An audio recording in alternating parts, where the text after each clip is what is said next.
A graça e a paz do Senhor Jesus. Amém? Amém. Então, nós vamos iniciar mais uma vez agora a palavra do Senhor, agora no livro de Hebreus, capítulo 6. Já temos abordado esse capítulo em outras apostilas, principalmente quando se concerne a princípios elementares, e o assunto batismos faz parte disso. Nós queremos que você abra sua Bíblia em Hebreus 6, verso de 1 a 3, onde estaremos observando algumas colocações que são essenciais para aquilo que estamos estudando e abordando.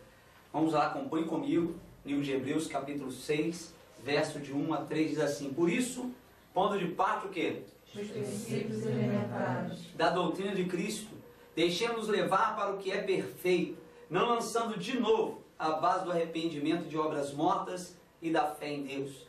Verso 2: E o ensino de batismo e da imposição de mãos, da ressurreição dos mortos e o quê? do juízo eterno. Verso 3 diz o autor da Epístola aos Hebreus: Isso faremos se Deus permitir.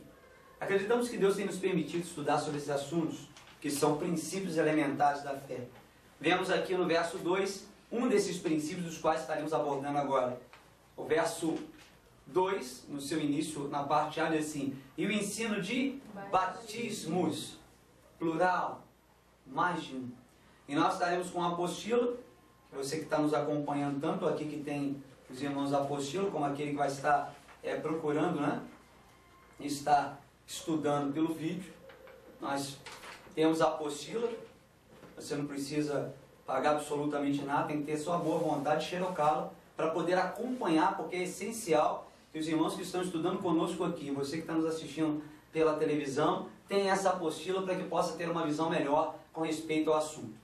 Mas antes de a gente entrar diretamente na página 3 de batismo, nós queremos fazer algumas considerações do porquê falar de batismo, porque pode surgir, né, a mente de quem está nos vendo e até mesmo quem considera conhecedor da palavra dizer assim para conosco: bom, mas precisa se estudar sobre batismo para ser batizado? Poxa, há um episódio nas Escrituras que fala com respeito a Filipe, que foi de encontro a Etíope, o encontrou caminhando numa carruagem. Chegou próximo ao mesmo e perguntou: entendes o que anda vendo ou lendo? Ele estava lendo o texto do profeta Isaías, e aquele tio falou: como que eu vou entender se não há quem explique? Diz a Escritura que Filipe soltou para ali, e a partir daquele texto começou a explicar a Jesus Cristo, aquele homem que ali caminhava. Esse homem, ouvindo essas explicações, se sentiu cheio do desejo de se arrepender de seus pecados e de tomar a postura de se batizar. Ou seja, ele não teve tempo, como eu e você vamos ter, de estudar. Aí alguém logo diz: viu? Logo não precisa se estudar sobre batismo. É aí que nós nos enganamos.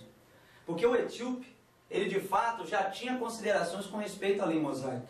Até porque o que se mostra é que esse etíope, apesar de não ser um cidadão de nacionalidade israelita, ele era um prosélito, ou seja, aquele que simpatizava com a fé. Então, por certo, ele já conhecia: não matarás, não furtarás, não adulterarás. Ele tinha uma visão básica do padrão de justiça. Portanto, quando o evangelista Filipe chegou até ele para explicar, dar um ensejo, uma compreensão àquele homem, ele já tinha no íntimo alguma coisa que já apontava para ele o caminho da justiça. Diferente de nós, que muitas das vezes vivendo entre os ídolos, entre as imagens de cultura, entre os feitiços, simpatias e crendices, achamos que o batismo é mais uma delas, e não é verdade. O batismo precisa ser estudado para que se possa compreender o que de fato ele é. Olhando por um outro lado, nós vemos também pessoas, homens e mulheres de Deus, descendo as águas, e no dia que vai descer as águas, chamam os parentes, levam máquinas fotográficas, filmadoras para ver o seu batismo. Ao observar isso, eu acredito que aqueles que o fazem, lá no fundo não têm a consideração clara do que possa representar. Porque nós podemos observar, eu creio que tanto eu que estou aqui falando com você que está nos ouvindo e vendo, como os irmãos que estão aqui, que jamais pode ter ocorrido de uma forma inusitada com alguém, mas ninguém pega a máquina fotográfica ou até filmadora para ir no dia do velório tirar foto daquele indivíduo que está ali dentro do caixão e falando: mas que legal, ele está morto, vamos tirar uma foto, aí alguém fica do lado, faz pose. Isso não acontece. E alguém pode dizer: poxa, o que tem uma coisa a ver com a outra? Tudo.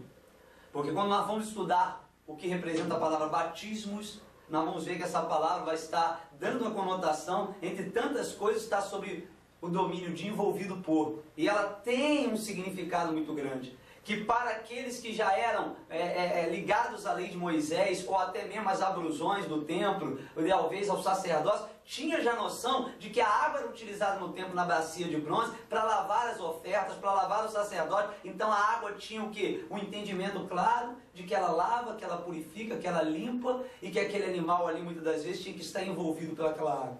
Então já havia uma consideração no coração de quem era simpatizante da lei mosaica, que era seguidor dos princípios dados por Moisés, de que a água ou envolver-se pela água tinha um significado. Diferente daquele, repito, entregue aos ídolos e às imagens de escultura, ou seja, a adoração de feitiços ou coisas do gênero. Portanto, outra coisa que nós temos que levar em conta é que o batismo, muitas das vezes, pelo segmento religioso de muitos líderes, se fica aquela discussão, que eu acho uma perda de tempo, que o que vale é ser nova criatura.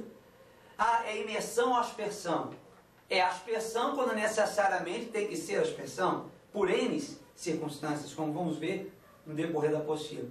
Mas o correto é imergir, porque a palavra batismo está envolvido sob o domínio de. Quando as pessoas não entendem o que representa a palavra, sua etimologia, coisa que nós vamos estudar, fica sem saber de fato o que é batismo. Outra coisa que nos faz estudar essa apostila é que há pessoas, por exemplo, alguns segmentos evangélicos dizem assim, olha, quando você desce as águas, você é batizado, é completo, é um batismo só. E nós vamos ver na Bíblia que isso não é uma verdade. As Escrituras nos asseguram que existe batismo do Espírito e existe batismo nas águas. Há quem foi batizado no Espírito antes de ser batizado nas águas. Há quem foi batizado nas águas e depois foi batizado no Espírito. E há quem foi batizado nas águas e no Espírito quase simultaneamente. Então é importante ter essa consciência de um ensino claro, se assim Deus nos permite, como diz o texto de Hebreus, para que nós tenhamos a base da nossa fé muito bem definida. Para que a gente não venha tomar um banho, porque tomar banho a gente toma no chuveiro, quem tem uma banheira em casa o faça. Agora, batismo é coisa séria. Batismo, como nós vamos ver, é estar envolvido sobre o domínio de alguém. Alguém nos domina, alguém a partir daquele momento vai guiar a nossa vida. Tanto no batismo das águas, como no batismo do Espírito. E por que não dizer no batismo da morte de Cristo, que nós também vamos abordar e observar essa expressão. Então há um texto aqui, que foi colocado dentro do início da página 3 da apostila, lá como cabeçalho em cima. É um texto que se encontra em Atos 19, eu quero que você abra lá em Atos já comigo, e vamos citar esse texto que aqui está, lá em Atos 19. É um texto que bem nos ilustra o que eu estou falando com respeito à necessidade de estudar sobre batismos. É um acontecimento interessante que ocorreu com o apóstolo Paulo com alguns discípulos. E lá em Atos capítulo 19, aqui na apostila está apenas os versos 3 e 4, mas eu quero ler a partir do verso 1, que você acompanhe comigo, que diz assim: aconteceu que estando Apolo, aonde? E Paulo, tendo passado pelas regiões mais altas, chegou a Éfeso, achando ali alguns o quê? Discípulos são aqueles que seguem o mestre, ao rabi. Verso 2, perguntou-lhe, recebeste porventura o quê? O Espírito Santo. Quando crestes? Ao que lhe responderam, pelo contrário, nem mesmo ouvimos que existe o quê? O Espírito Santo. Então Paulo perguntou, em que pois foste batizado? Responderam, no batismo de João. Verso 4, disse-lhe Paulo, João realizou o batismo de quê? Dizendo ao povo que cresce naquele que vinha depois dele, a saber, em Jesus. Verso 5, ele tendo ouvido isso, foram batizados em o nome do Senhor Jesus. Verso 6, e impondo-lhes Paulo as mãos, veio sobre eles o Espírito Santo, e tanto falavam em línguas como profetizavam. Eram ao todo uns 12 homens. O texto deixa claro o quê? Que o batismo nas águas é uma coisa, amém? Que eles experimentaram, e que eles sequer tinham ouvido falar sobre batismo no Espírito. E quem fez eles saberem sobre o assunto? O apóstolo Paulo. E diz o texto que pela imposição de mãos, Paulo fez com que eles recebessem o que? O batismo onde? No Espírito. Se há batismo nas águas, como diz o texto em Hebreus que lemos, batismos, nós temos então que estudar o que significa esse, não apenas símbolo, mas como Jesus disse, um ato de justiça. Quando ele falou, cumpra toda a justiça. Então quando você se batiza, você está também executando um ato de justiça aos olhos de Deus Todo-Poderoso. Agora imagine você fazendo um ato de justiça sem saber o que de fato está fazendo. Quer dizer, você é o tipo daquele que estou no local, mas não sei nem por que estou, e vou andar, sei para lá onde for, e assim vou. Não, não deve ser assim. Por isso nós temos que estudar.